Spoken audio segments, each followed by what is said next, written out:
ઓમ જ્ઞાનના દેવ ગણપતિ અને વિદ્યાદેવી સરસ્વતીના ચરણોમાં સાદર વંદન। ઓમ ગ્રુપ ટ્યુશન ક્લાસ ધોરણ 10 વિષય સામાજિક વિજ્ઞાન એની આપણે એક ભૂમિકા બાંધીએ।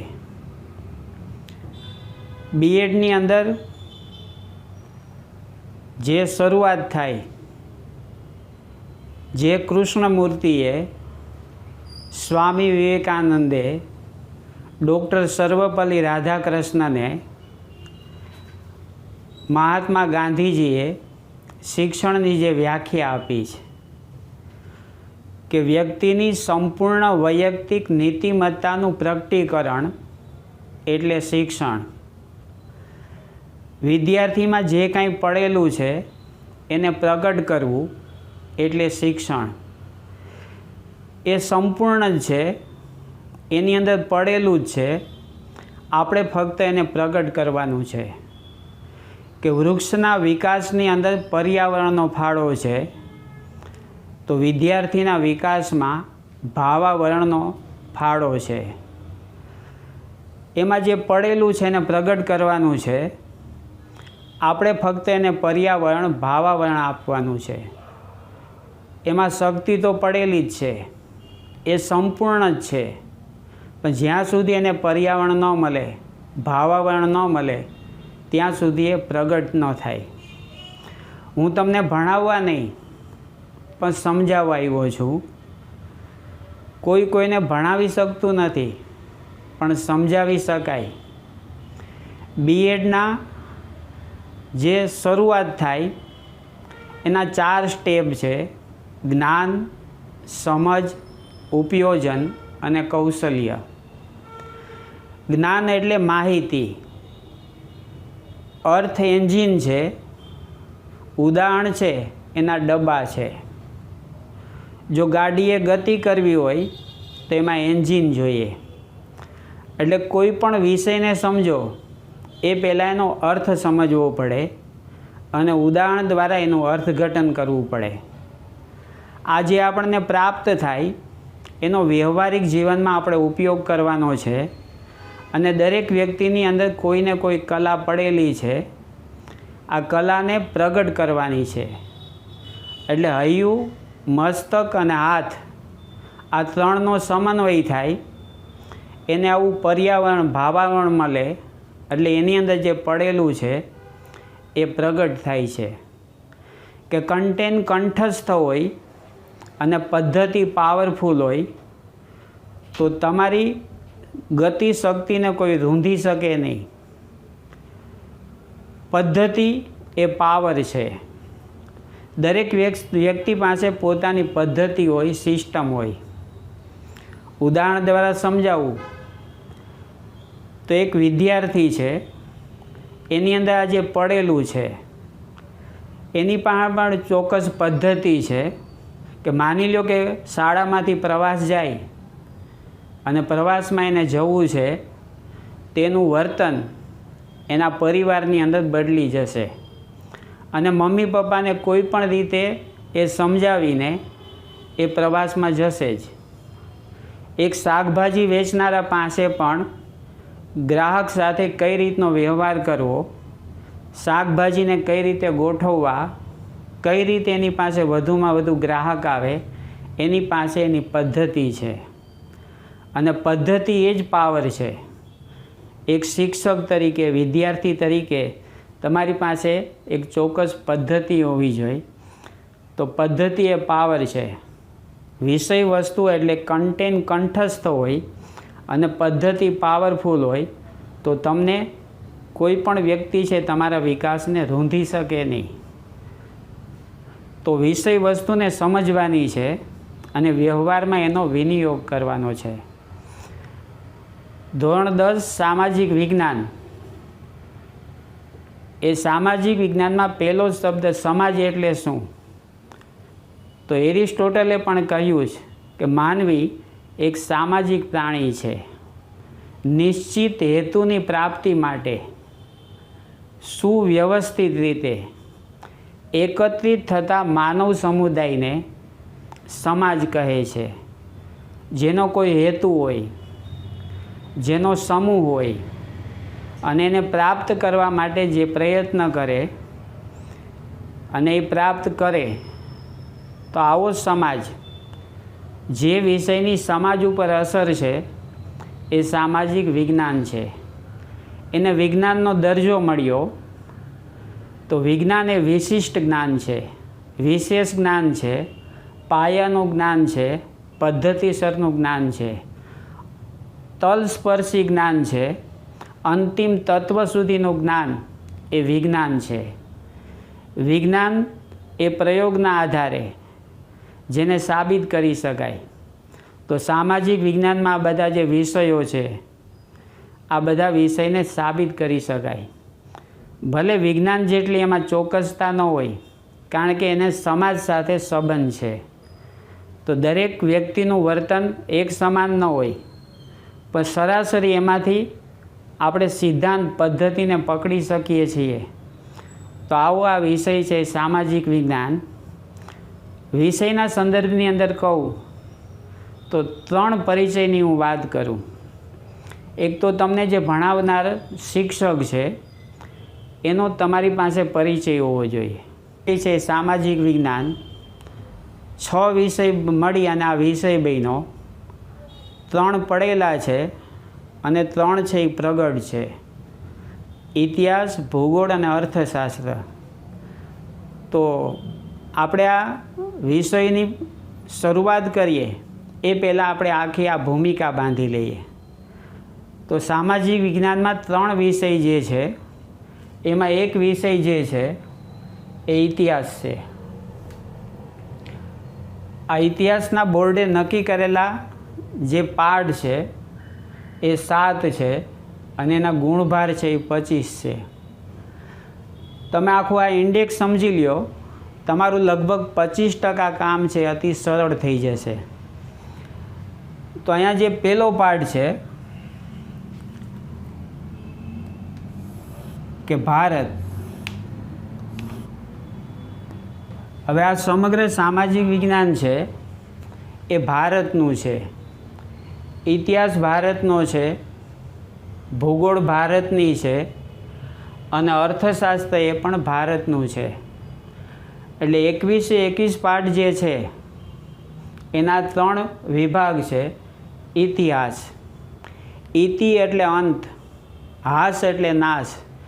જેનો અંત આવી ગયો, જેનો નાશ થઈ ગયો, જે વાત ભૂતકાળ બની ગઈ, એનો સુવ્યવસ્થિત અભ્યાસ એટલે ઇતિહાસ.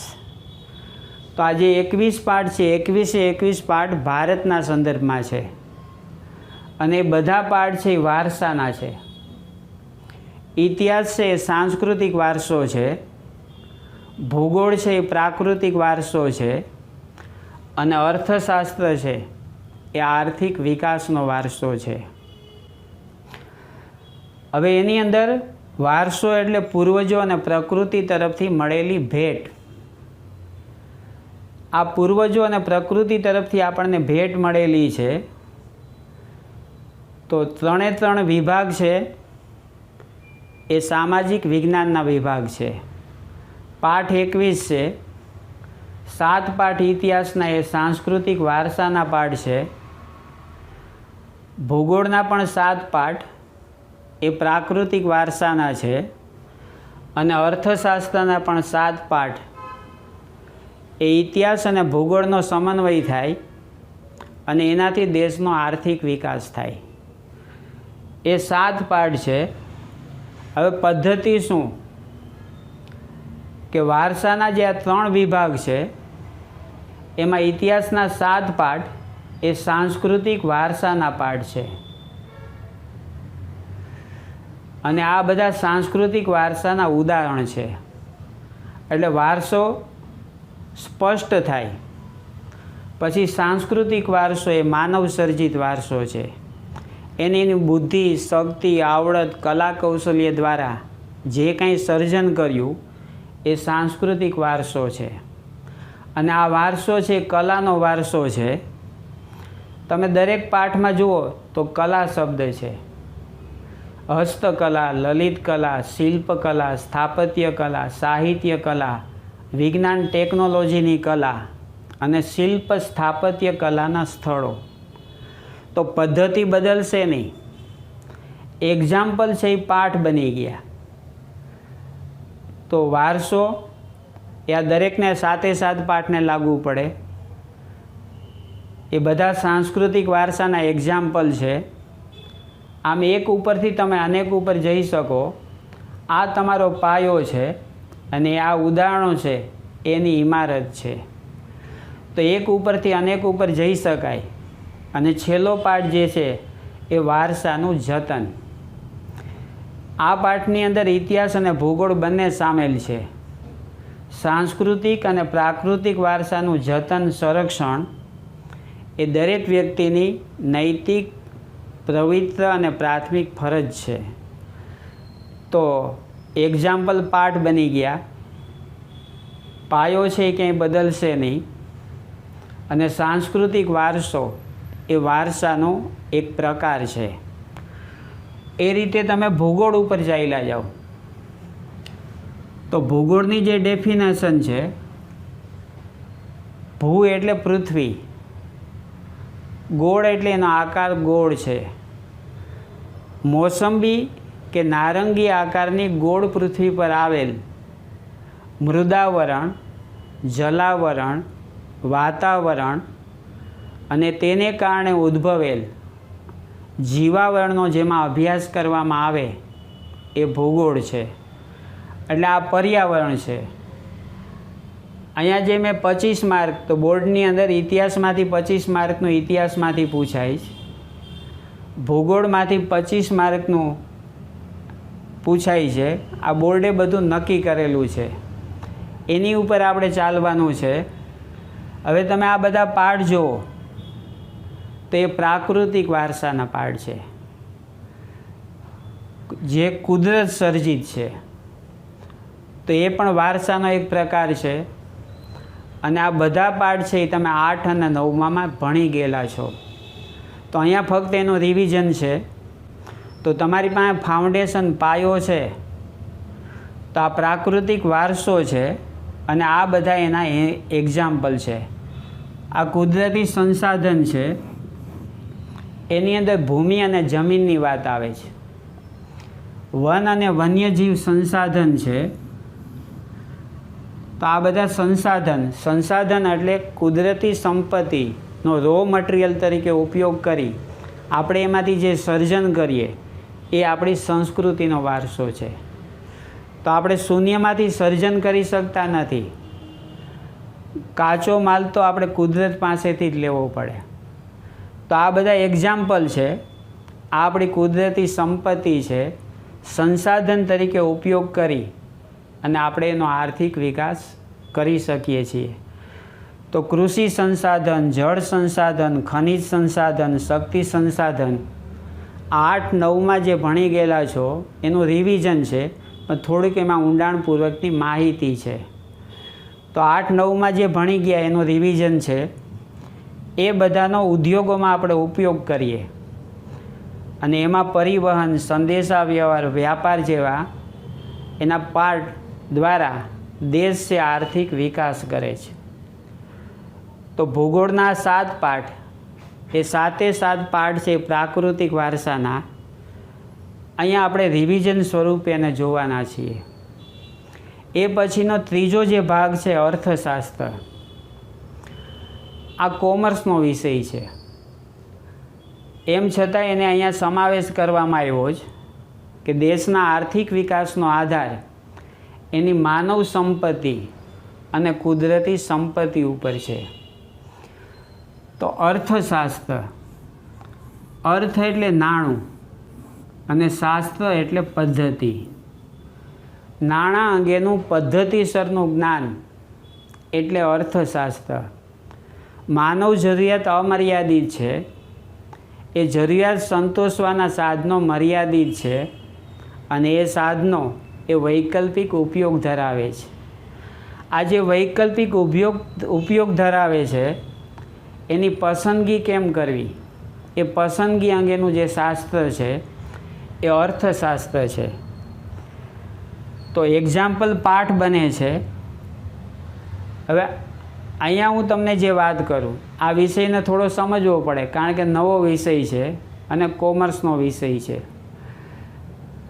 આર્થિક ઉદારીકરણ અને વૈશ્વિકરણ આ 16 પાઠથી 21 પાઠ સુધી તમે ચાલ્યા જશો. આર્થિક વિકાસની ડેફિનેશન અહીંયા બંધાશે. પણ હવે 16 થી 21 પાઠ જે છે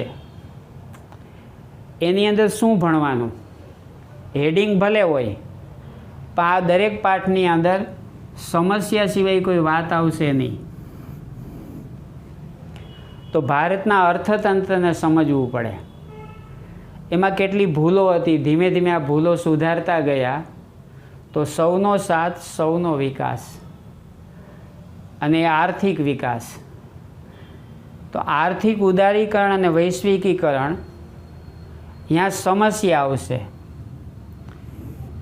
કે ભારતે એવી પદ્ધતિ અપનાવી કે દેશનો આર્થિક વિકાસ છે રૂંધાયો.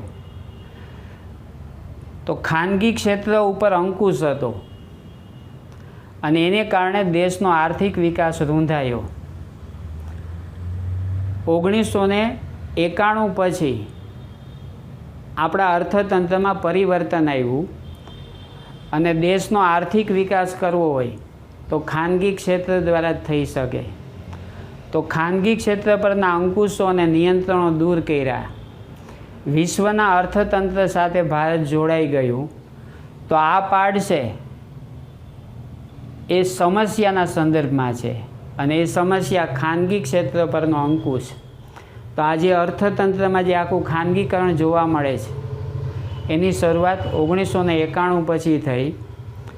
એ ભારતના આર્થિક વિકાસના સુધારણાનો યુગ શરૂ થયો.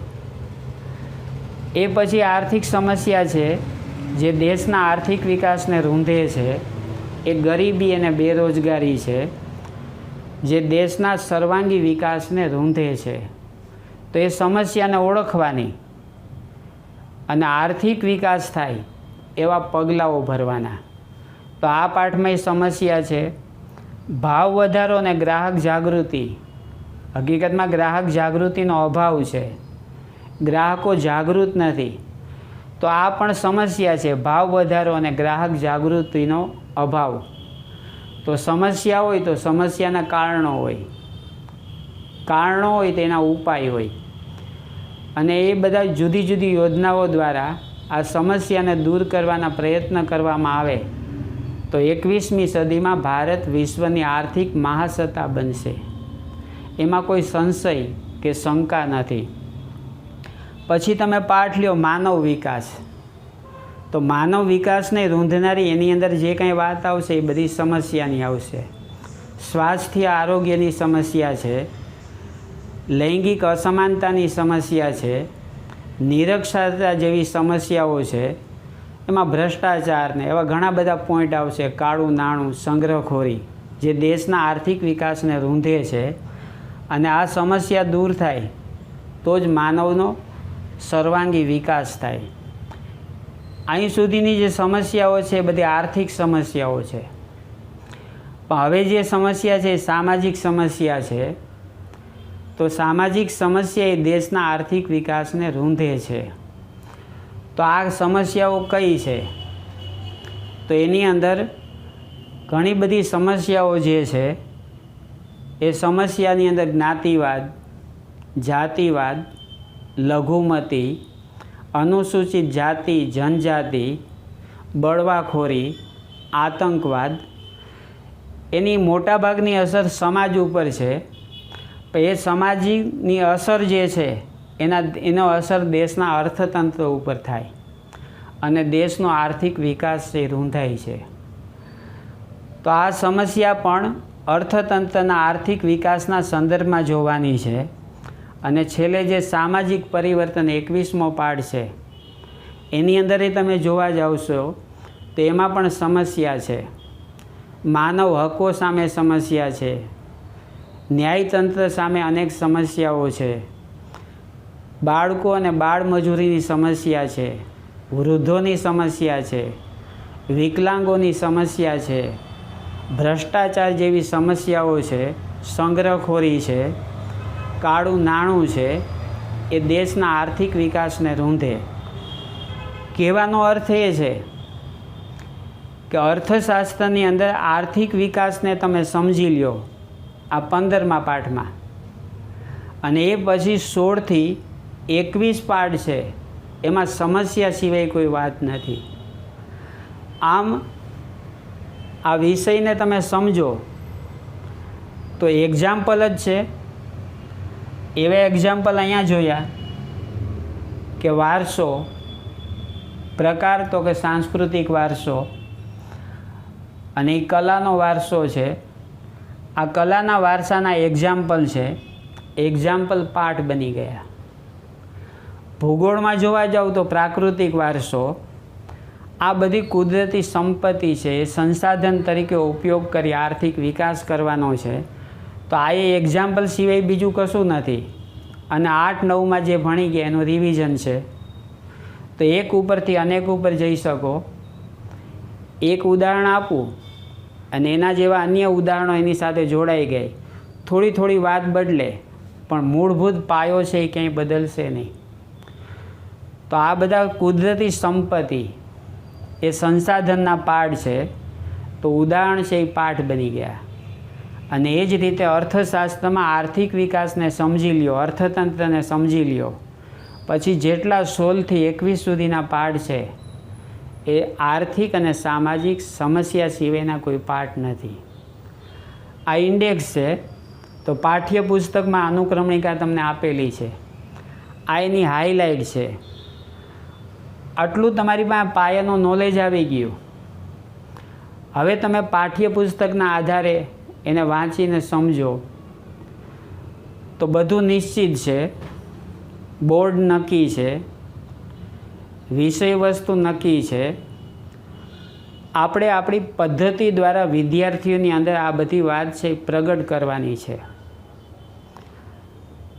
તો હાર્ડ વર્ક નહીં પણ સ્માર્ટ વર્ક છે.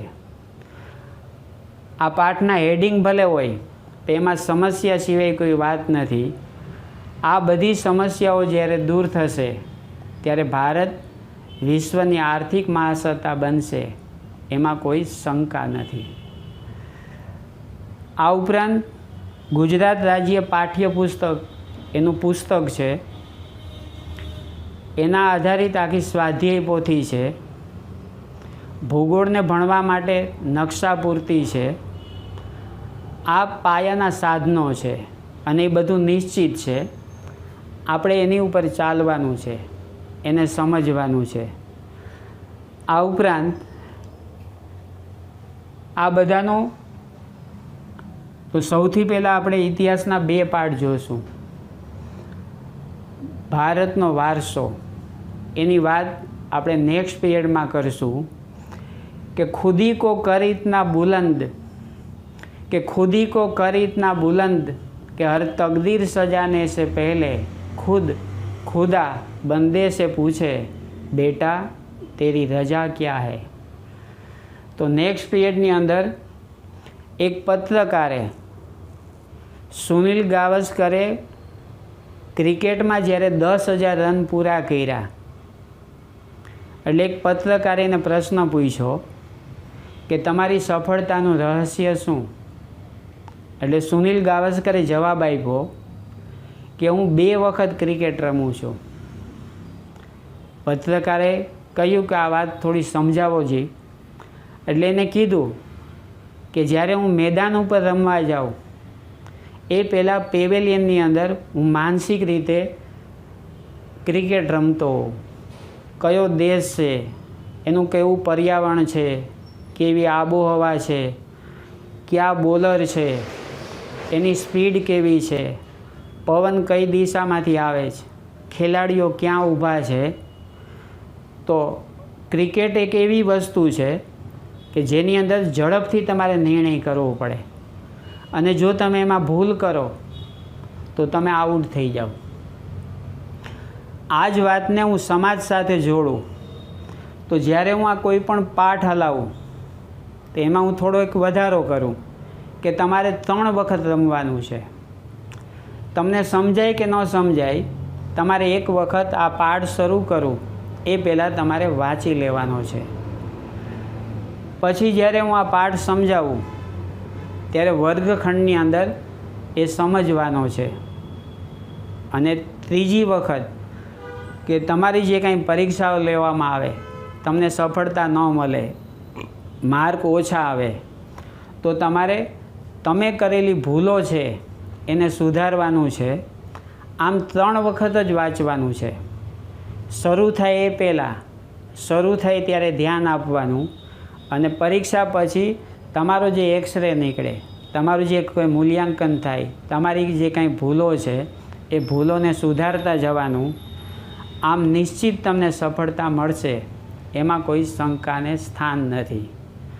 તો નેક્સ્ટની અંદર ઇતિહાસનો પહેલો પાઠ હું ભણાવું, ભારત વારસો. એમાં 21 પાઠનો પાયો છે. એ પાયા ઉપર આખી આ ઇમારત બનેલી છે. તો ક્રમશઃ એ પાઠ આપણે જોતા જશું. એટલે એક આ પાઠને વાંચીને આવવાનું, અને એના આધારે આપણે ધીમે ધીમે જે કાંઈ ભૂલો છે એ સુધારતા જવાનું, અને આપણી મંજિલ સુધી પહોંચવાનું.